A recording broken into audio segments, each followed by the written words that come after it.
കുറേ ട്രിപ്പ് പോകാൻ ആഗ്രഹമുള്ള ആൾക്കാരാണ്. നമ്മൾ ക്യാഷൊക്കെ സേവ് ചെയ്ത് ഒന്ന് ഓക്കെ ആണെങ്കിൽ അപ്പോൾ വിടും സ്ഥലം.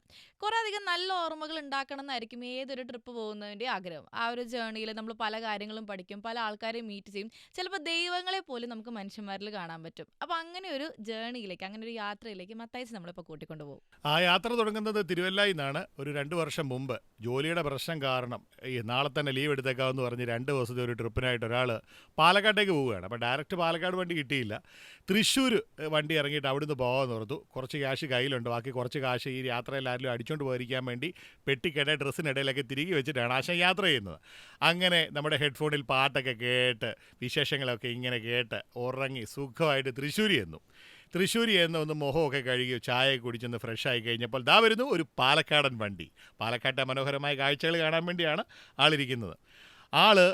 പാലക്കാടൻ വണ്ടിയെ പെട്ടെന്ന് തന്നെ സീറ്റ് പിടിച്ചു. ഏകദേശം ഒരു അരമണിക്കൂറുള്ള സമയമുണ്ട് വണ്ടി വിടാനായിട്ട്. എന്താ പറ്റി, ഭയങ്കര ക്ഷീണമായിരുന്നു, ഉറങ്ങി അങ്ങ് പോയി. കണ്ടക്ടർ വന്ന് തട്ടി വിളിച്ച് പോക്കറ്റ് കയറ്റപ്പോഴാണ് ആ നഗ്നസത്യം പുള്ളി മനസ്സിലാക്കിയത്. പോക്കറ്റ് ആരോ അടിച്ചു മാറ്റി, അതായത് പേഴ്സ് ആരോണ്ട് അടിച്ചു മാറ്റി എന്ന് ചുരുക്കം.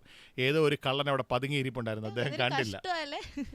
അല്ല, കുറച്ച് കാശ് പെട്ടിക്കുള്ളിൽ ഇരുന്നുകൊണ്ട് അദ്ദേഹത്തിന് ഒരു കോൺഫിഡൻ്റ് ഉണ്ടായിരുന്നു. ഇതില്ലെങ്കിലും അദ്ദേഹം കണ്ടക്ടറുമായിട്ട് ചെന്ന് നേരെ സ്റ്റേഷൻ മാസ്റ്ററോട് എന്ന് പറഞ്ഞ് എൻ്റെ സാധനം എങ്ങനെ പോയി, വൈഫിൻ്റെ തിരിച്ചറിയൽ കാർഡ് എൻ്റെ പോക്കറ്റിലായിരുന്നു, എൻ്റെ ലൈസൻസ് ഉണ്ട്, വീടുമായി ബന്ധപ്പെട്ട ചില രേഖകളൊക്കെ എൻ്റെ പേഴ്സിനുള്ളിൽ ഞാൻ ഒതുക്കി വെച്ചതാണ്.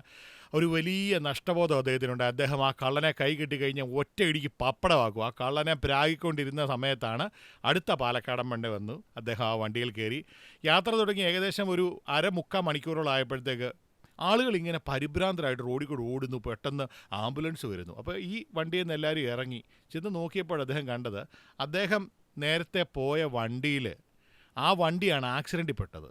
അദ്ദേഹം ഇരുന്ന സീറ്റിന് അവിടെ ഇരുന്ന ആളുടെ ബോഡി എടുത്തുകൊണ്ട് പോകുന്നു. കാരണം 3 പേര് മരണപ്പെട്ടു, കുറച്ച് പേർക്ക് നല്ല ശക്തമായ പരിക്കുണ്ട്. ഒരു നിമിഷം അദ്ദേഹം അമ്പരന്ന് പോയി.